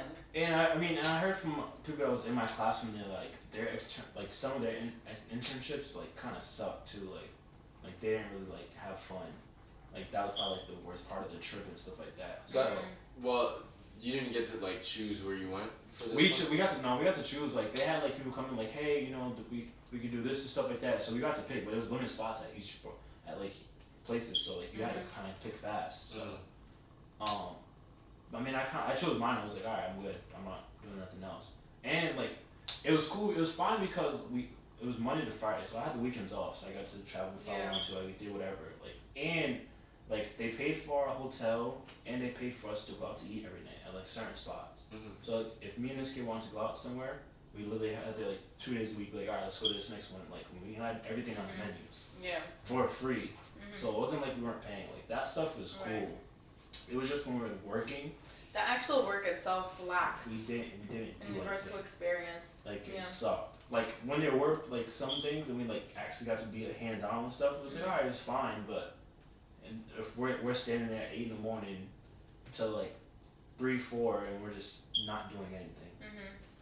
Damn, that sucks. Yeah. But yeah, that was Italy, and I mean when I was in Boca, everything was fine honestly for the most part. Yeah. Kayla, how was Castle Hill? My external was fucking awesome, actually. Yeah, so I worked at Castle Hill Inn in Newport, Rhode Island. Shit was fucking dope, honestly. I met so many amazing people. Like, I definitely considered the crew there like my family, you know. The executive chef, he was such a great resource for information and access to other people and just networking. You know, it's like I have him as one of my references, you know, and that's like a very huge, like, important spot to fill. But yeah, up until, I mean, like, literally just incorporating everything, like, everything that I did was awesome. I learned so much. You know, I basically, so my extern obviously was baking and pastry. So I worked the 3 months during the summer and doing just high volume production where we were catering events of like 3, 4, 5, 600 people plus doing service. So Castle Hill has 2 kitchens. The one in the main building, which is for the dining room, that's the fine dining kitchen, which that's open basically all year round. And then there's the long kitchen, which is like more like fine casual food. It's literally like right on the lawn. It's a beautiful like view of the ocean and the Newport Bridge. And you know, again, the food there on that side is like a little bit more, it's more casual, definitely, still amazing service. But like during the summer, that should be busy. And then on top of all of the catering events and stuff too, plus room service because of we were a hotel. So you know we had the rooms available at the same time as during the summer it was the 2 restaurants and the catering venue as well. So and granted, catering has like their own separate kitchen, their own like dish, literally everything. But for pastry, all of the pastries came out of my department, which was in the main building. So it was a lot, but it was fucking awesome. Yeah, definitely great opportunity to just learn, gain experience, you know, I mean, make some money. I think I made like $12.50, like $12 or like $12.50 as an extern. And then they had offered me housing, but because I lived here, like, I just decided to commute it. I think that was the worst part though, was the commute. Yeah. I used to have to drive. It was an hour 15 minimum each way. To Newport. Exactly. To Summertime Newport, and everywhere. Yeah. And that is I think during extern my route was 95 north. I mean south. And so you can only imagine during the summer the amount of traffic with all the beaches, this, that, and the third. When I came back after the second year, like after I graduated to start working full time, I was like, yeah, nah, something's gotta give.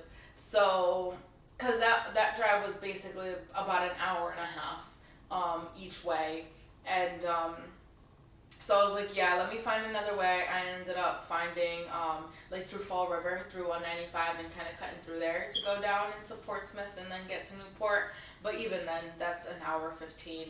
And so, yeah, that shit was crazy. But I mean, so like extern in itself was awesome, you know, and then just like just working pastry, being able to gain more experience, learn more techniques, like put those techniques that I learned the first year into practice and that high volume, like high level. Like I remember, going into work every day and we literally had like 2 pages full. It was a list of fucking things that had to get done.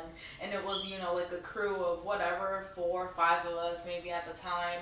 And all of us, obviously, we would come in at different shifts. So there was like the breakfast shift, the mid shift, and then the dinner shift. And so like we again, simultaneously all participated and helped each other in whatever we needed. That shit was awesome, honestly. I mean, it was just dope as fuck to actually be able to work in the kitchen for the first time ever. Because up until then, I had never worked in a professional kitchen setting where it was really just, ever since I was a youngin', I don't know if you guys saw my snap from yesterday or earlier of me as a little baby in the kitchen with the pork, with the little piggy. Did you guys see that? Yeah, I seen that. Yeah, but like, I was a shrimp. But yeah, so like, just doing stuff at home to then going to high school and having like a space to kind of practice and learn more about, and then going out into the real world and like your job depends on it. Like your life depends on it, because it's not just my job, but it's also for school. Exactly. And like, yeah, but it was awesome. The work that they had us do was really easy. I thought, like, what was it? It was like recipe. I think it was like we had to present like a couple of recipes and like food cost, and then did we have to write like journals or something for it? You can work from extern. Yeah, the work for it. Yeah. Bro, that was so. If you didn't get that stuff done like early, you were screwed. Yeah. Remember when they gave us the package that we had to do work on our externship? Oh, so like you had manual. See, so you had to get the letter from your place. Yeah. Yeah, but I mean, I thought that work was relatively easy. It was like, I remember having to like take pictures of some of them to like show and present that that's what I was doing. Weighing things out. Writing it down. People asking you, why are you even doing that? I'm like, bro, I have to. Right, literally for school. Yeah, but that was, I thought that was pretty easy. I got some really amazing opportunities. Definitely, obviously, I think while I was there that summer, it was mostly just work. But then when I came back and I worked as like an actual employee, obviously they knew like my work ethic, who I was, etc. So they did give me a lot more opportunity to grow, and I think that was my favorite part, and really what I'm most appreciative of was just being able to do a lot more. So when I came back to start working full time, I got to experience savory cooking as well, not just pastry. I worked dinner service, which during extern, I believe I was just there for like the middle of the day, where I saw a little, like the end of breakfast and the beginning of dinner. And then, cause they had me mostly on like prep and doing the stuff in bulk. So second year, doing dinner service and actually doing like the plate ups for dinner service and doing all of that. Doing breakfast as well was awesome, back of house. Doing savory, I did savory in the long kitchen. I worked the garmage station, and that shit was crazy. Like, I remember like busting out those tickets and just like fucking, that shit was just crazy to me. So doing that, doing front of the house as well. They gave me the opportunity to do, during like the slow season, they brought me up front. So I did, I was a breakfast server, I was a food runner for food runner, expo for lunch. I did room service as well. So that was really cool. I didn't do too much catering. That was the one thing that I did miss out on, but besides that, just again, the connections and all of the events. I remember going to the Food and Wine Festival, and just like working it, and I think we did like braised pork belly with like pickled onions and like shaved carrot or something, and just going around eating mad food, like drinking so much, mind you, like probably shouldn't have been, but yeah, that shit was awesome. Yeah, I really enjoyed my externship. Did you guys have a chef that like you actually liked, or actually was like, all right, like I can really learn from this, like from him or her or whatever. Definitely. So while I was there for extern, my chef was Matthew, like who I've talked about on the show before, who I worked with at Nature's Remedy. He was the one that got me to go over there. Because when I came back, I think I worked pastry maybe only for like not even 2-3 months. He left and then I switched departments. So I went to savory or whatever it was. Yeah, it was the one.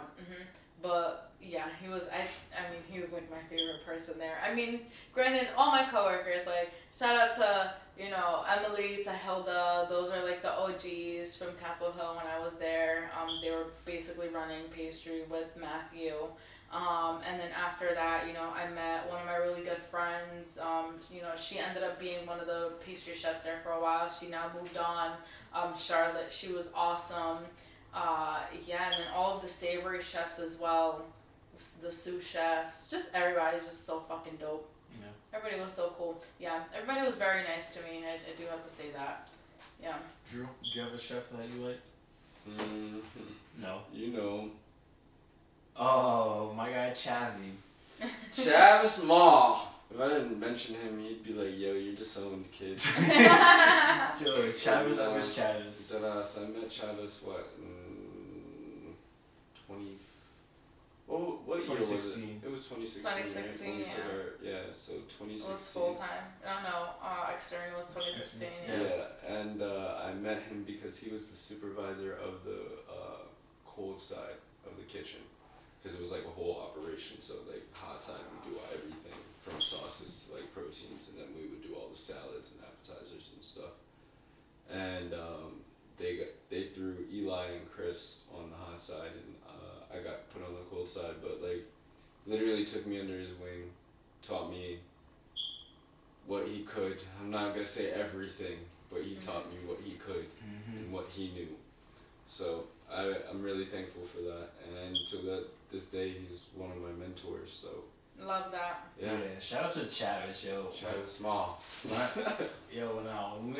got to Marriott, when I met Chavis, I was like, nah, this dude is not like, he's chill. He was chill. Like he was the one he actually did teach you like some things. Like if he knew it, he's like, all right, let me show you how to do it. He didn't teach you everything. Yeah. But he taught you some things. Yeah, and he was mad chill. Shout out to Chavis. That was my guy.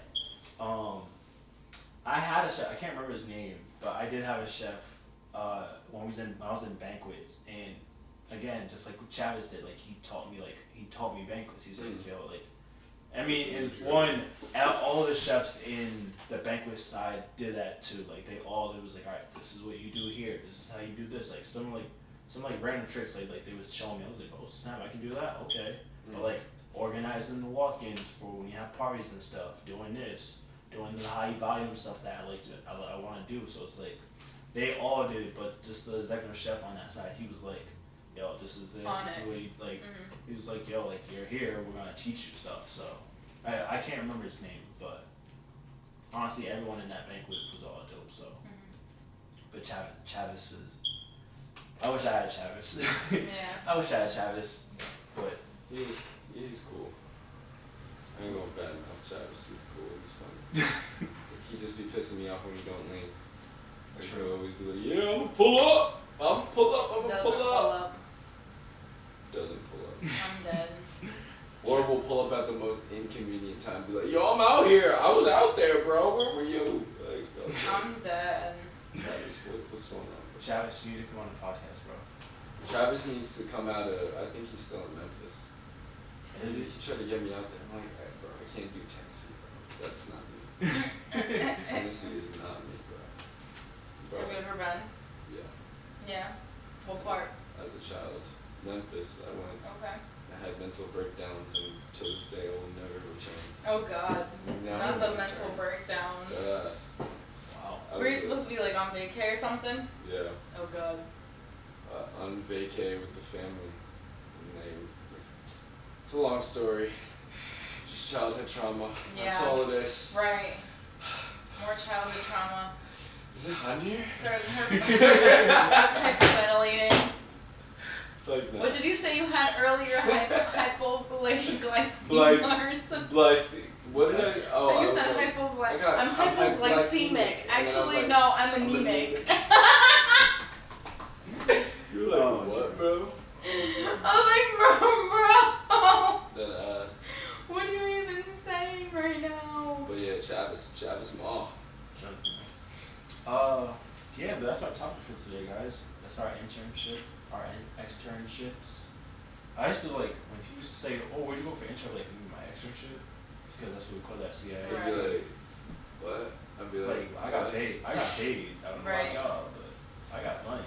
Oh, you didn't work for free? Yeah, because that's the difference between an internship and an externship, right? Is an externship is paid and an internship is not. Yeah. Or it could be, but it could also not be. Yeah, that's what I mean. That's what we were told, at least. I remember the pressure leading up to it. They put a lot of pressure. Bro, the only thing, alright, can I just say something real quick? Yes, because when it came down to the end of the first year for me to find, like, especially my class, like, they fucked my class over for externship, yes. So a lot of us actually, there was like a good handful of us from my class that wanted to go to Disney. Now, I know, right? I could tell you about some Disney stories. Now, when they came to the school, it was like, I think it was like November by the time they came to the school. Or, was it? No, I can't, it was like, I think they came in November and then, they told us not to apply until like March. Cause extern was in like May. So we were like, alright, whatever. So we literally like just held off on doing all of that until literally the last minute. So it's like March. We like applied to go and they said, oh yeah, like it is a high possibility that we could get like almost all of you guys in just because they had like such a high turnaround rate and they have so many outlets that they needed help with. When come to find out, and literally like I said, it was a good handful of us, like at least 5 to 10 of us that wanted to go to Disney. When we ended up applying, maybe like a couple weeks later, they tell us, oh no, that all the spots had been booked or that we had applied too late because the extern was so close. But mind you, like I said, they literally told us to wait to apply, and so like I remember being hella fucking like last minute trying to like rush, trying to find where the fuck I was gonna go. I'm like contacting everybody. I was like, fuck, who do I have as like a connect like that could help me get somewhere. I was going to end up going to, so one of my really good mentors from here, Heather, actually, she works for Rhode Island Hospitality Association. She had gotten me in contact with this resort in St. Nevis, it was. So the islands of St. Kitts and St. Nevis. So yeah, it was a resort on St. Nevis that was looking for a pastry chef to run their pastry department, but because it was a new place, so they didn't have any records with the school or anything. They had to go through the whole like application process basically, and it was out of the country. There was like special permits that were needed, and that were required for me to be able to go. And my time was so limited, I literally didn't have enough time to complete all of that paperwork. But so Heather actually got me the contact with the executive chef at Castle Hill, Rossi. And I remember like one day after class, I think I was in between classes, and I remember like just doing a quick phone meeting, like phone interview with him, and like sitting at, you guys remember the little tables that were right in front of Hudson, like right along the path? Yeah. Yes, and at one of those tables, and I'm like talking to him, just like looking out to the water, like fuck, I'm fucked. But he gave me the job, so I was like, fuck it, I gotta take it. Literally leaving the fucking campus in like a month, probably less than that. I think I was at about 3 weeks. And so, finally did all of that, and then I was more or less obligated because it was my last choice to come back here. I had housing right away, so I didn't have to worry about that. And then I had transportation too, which, very grateful. Like my dad let me use his car to start going to work and stuff. But yeah, that shit was trash. I wanted to go to Disney so bad, but then I heard so many horrible things about it after, and I'm so grateful that I didn't go, because it was like, that shit was like CIA all over again. Yeah, literally, yeah. I'm so grateful that I was able to, that I actually went to Castle Hill, because it was a different experience, That's crazy. Like everyone really was rushing. I got mine out the way. Yo, Boca was like, yeah, we're doing this and that, and I had like a few options. 'Cause I had a few interviews that day, but like, they was like, once they said, yeah, you can, if you want the job, like, we'll give it to you. I said, I got it. I didn't run. I didn't have no problem getting mine. The only thing I had trouble with was finding roommates to help live with because I didn't have no money. I'm broke. Especially I didn't have no money to put down like that. Exactly. So it was like, all right, I gotta find somebody to actually For live with. housing. So that was my only thing. Besides that, I got mine out the way. Yeah. I mean, I would have too had I known that they were gonna do some bullshit like that, you know what I mean? But, cause like I said, they came to the school, I wanna say it was like late the year before. It was like November, probably December, right before we left for vacation, like for end of the year vacay. And, cause I wanted to be on top of it too. I'm like, I'm not gonna wait last minute. I mean, you guys know how I am. I always try to be super like on top of everything and prepared. And they just, like I said, it wasn't just me. It was a couple of people. Like when we got Laura on, I know Laura wanted to go to Disney as well. She could definitely attest for it. There's a couple girls from my big shop class that wanted to go, and then a couple of other from the other class. But that shit was crazy. What about you? You got yours early? You got yours late? You got yours late? Yeah. Say it louder. Yeah. I got mine late. All y'all did though. Yeah, Right though. Y'all always scrambling. Well, actually, I got mine ahead of the other two because the way they got on to mine was we were all sitting in the egg and we were talking about it and they were like, yo, where are you going? And I was like, I'm going to Florida. The only reason I wanted to go to Florida though was because it was nice and warm. That was the only reason why. Like I wanted to go to traveling. Exactly. I was like, I'm not trying to be up here in New York. It's already cold. That was a bad winter too. I remember. Oh yeah, cause you guys' extern was during the winter Ours time. was My March. extern was during the summer. Yeah. Ours was March, yeah. It was March. March. So like, yeah. We did ours was from like March to July. No, March to June, something like that. Okay. Yeah. So it was only we were out there for a minute, but yeah, it was cool. Anyway, but I just stayed there. Like I said, stayed there, went to Disney and all that shit. But I just fell in love with the resort. It was like beautiful. So I was like, yo, I definitely want to work there. Which soon I was to find out the difference. But like it was pretty cool. But Chris and Eli didn't know what they wanted to do. And on a whim, they were like, yo, we're coming with you. And I literally remember that last day, Eli packed his bag and like got in the car with me, and I was like, bro, like, are you even confirmed? Like, he was just like, yeah, like I just sent out all my stuff and I'm talking to my like housing officer right now and everything about it. And as we were going down there, like he was getting settled into the job too. Chris had already gotten approved, but he flew down to meet us and come with us. And me and Eli took that drive from New York all the way to Florida. Sheesh. That was a journey, bro. Oh my I bet. God. I don't think I could, like, I'm not really a fan of driving. I think the most I've driven by myself was like 7 hours. And that was from campus in New York. From Hyde Park to somewhere in Maryland. And that shit sucked. I was like, I will never do this by myself ever again. I was like, fuck this, I can't.